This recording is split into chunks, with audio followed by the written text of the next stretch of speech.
நமோ நம சத்குருபியோ நமோ நமஹ. அனைவருக்கும் வணக்கம். இந்த காணொளியில் நாம் காண இருப்பது ஆண்டியையும் அரசனாக்கும் இந்து லக்னம், இதோடைய சூக்ஷமங்கள், இது தரக்கூடிய பலன்கள் என்ன அப்படிங்கிறத பற்றி. முதல் முறையாக சேனலை பார்க்குறவங்க சப்ஸ்கிரைப் பண்ணிக்கோங்க. பக்கத்தில் இருக்கக்கூடிய பெல் பட்டனை கிளிக் பண்ணி அதில் நோட்டிஃபிகேஷன் டைப்பில் ஆல் அப்படின்னு செலக்ட் பண்ணிக்கோங்க. அப்போ தான் நான் போடுற எல்லா வீடியோக்களுக்கும் உங்களுக்கு நோட்டிஃபிகேஷன் கிடைக்கும். அதே மாதிரி வீடியோ பிடிச்சிருந்தா லைக் பண்ணுங்க, நண்பர்களோடு பகிர்ந்து கொள்ளுங்க. இப்போ சிலருடைய ஜாதகம் மேலோட்டமாக பார்க்கறதுக்கு எந்த பெரிய யோகமும் இல்லாததாக இருக்கும், ரொம்ப சாதாரணமாக இருக்கும். ஆனால் அந்த நபரை பார்த்தீங்கன்னா வாழ்க்கையில் வெற்றி மேல் வெற்றி பெற்று வாழ்க்கையில் கொடி கட்டி பறந்துட்டு இருப்பார். இப்போ இதுக்கு என்ன காரணம் அப்படின்னு பார்த்தீங்கன்னா, அதுதான் இந்த தலைப்பில் பார்க்கக்கூடிய இந்து லக்னம் போன்ற மறைமுகமான சூட்சுமங்கள். இந்து லக்னத்தில் கிரகங்கள் அமரும் போது செல்வம், வளர்ச்சி, பொருளாதார முன்னேற்றம் போன்ற எல்லாமே கிடைக்கும். அது எப்படி உருவாகுது அப்படிங்கிறத இந்த சூக்ஷ்மங்கள் எல்லாமே இன்றைய காணொளியில் நம்ம டீட்டெயில்டாக பார்க்கலாம். இந்து லக்னத்தில் அமரக்கூடிய கிரகங்களின் தன்மை தான் உங்களுக்கு செல்வ நிலையை வாழ்க்கையில் தீர்மானிக்கும். முதல்ல இந்த இந்து லக்னம் கொடுக்கக்கூடிய பலன்கள் என்ன, இந்து லக்னத்தில் கிரகங்கள் அமர்ந்தா எப்படிப்பட்ட பலன், என்ன கிரகம் அமர்ந்தா கிடைக்கும் அப்படிங்கிறத டீட்டெயில்டாக பார்த்துடலாம். அப்புறமா இந்த இந்து லக்னத்தை கணக்கிடக்கூடிய அந்த மெத்தட் என்ன, வழிமுறை என்ன அப்படிங்கிறதையும் உங்களுக்கு நான் சொல்லித்தரேன். முதலாவதாக லக்னத்தின் 1, 5, 9 ஆகிய திரிகோண அதிபதிகள் இந்து லக்னத்தில் அமரும் பொழுது மிகப்பெரிய ராஜயோகத்தை வழங்குகிறார்கள். உதாரணமா நமது சூப்பர் ஸ்டார் திரு ரஜினிகாந்த் அவர்களுக்கு சிம்ம லக்னம், மகர ராசி. அவருக்கு இந்து லக்னமாக வருவது கும்பம்.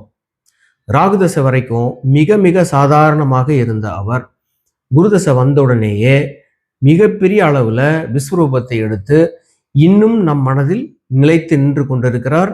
வெற்றி மேல் வெற்றி இன்னும் அவர் பெற்று கொண்டிருக்கிறார். குறிப்பா இயல்பில் பாவ கிரகமாக இருந்தால் கூட லக்னத்திற்கு சுபராக இருக்கக்கூடிய கிரகம் இந்த லக்னத்தில் அமர்ந்தால் மிகப்பெரிய வெற்றியை தரும். உதாரணமா சனி ஒரு இயற்கை பாவர், ஆனால் ரிஷபம் மற்றும் துலாம் லக்னத்திற்கு அவர் ராஜயோக அதிபதி. எனவே சனி இந்து லக்னத்தில் அமரும் பொழுது மிகப்பெரிய ராஜயோகத்தை ரிஷப லக்னக்காரங்கள் அனுபவிப்பாங்க, குறிப்பா அந்த தசை நடக்கும் பொழுது.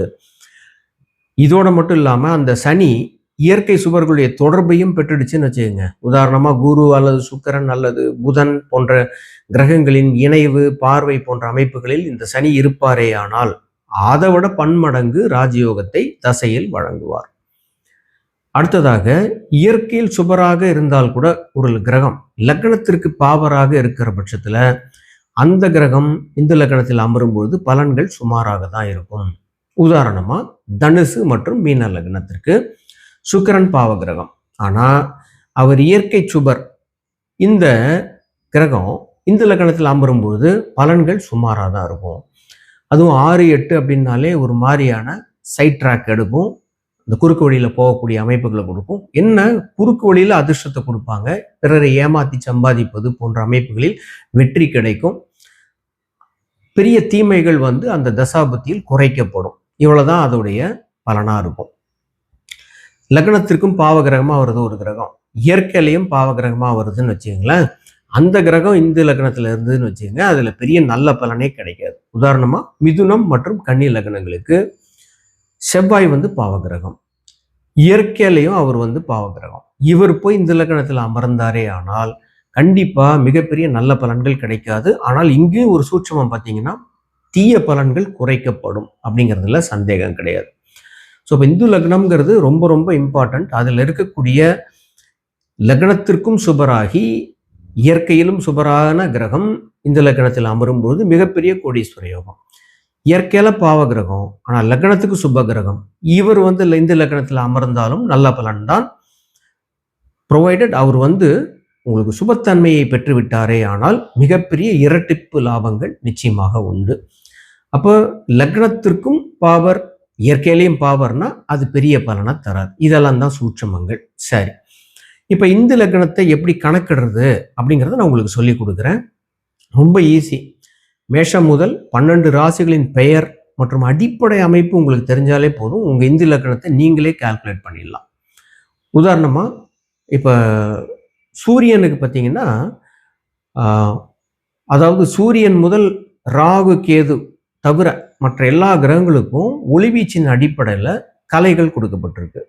அந்த வகையில் அந்த கிரகம் எந்த ராசிக்கு அதிபதியாக இருக்கோ அந்த ராசி அல்லது ராசிகளுக்கு அந்த கிரகத்தின் கலா பரிமாண எண் வழங்கப்படுகிறது. உதாரணமாக சூரியனுக்கு 30 கலைகள் வழங்கப்பட்டிருக்கிறது. ஏன்னா மோஸ்ட் ஒரு பிரைட் ஒரு பிளானட்னு சொல்ல முடியாது, அது வந்து ஒரு ஸ்டார், ஒரு மிகப்பெரிய ஒரு பிரைட்டான விஷயம் வந்து சூரியன். அதுக்கு 30 கலைகள் ஜோதிடத்தில் வழங்கப்பட்டிருக்கிறது கலா பரிமாண எண்.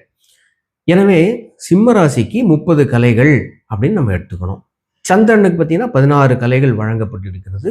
எனவே கடகராசிக்கு கலாபரிமாண எண் 16. சுக்கிரனுக்கு 12 கலைகள். எனவே சுக்கிரனின் ஆட்சி வீடுகளாகிய ரிஷபம் மற்றும் துலாம் இரண்டிற்கும் கலாபரிமாண எண் 12.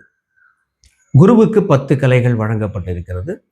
எனவே குருவின் ஆட்சி வீடுகளாகிய தனுசு மற்றும் மீனத்திற்கு கலாபரிமாண எண் 10. புதனுக்கு 8 கலைகள்.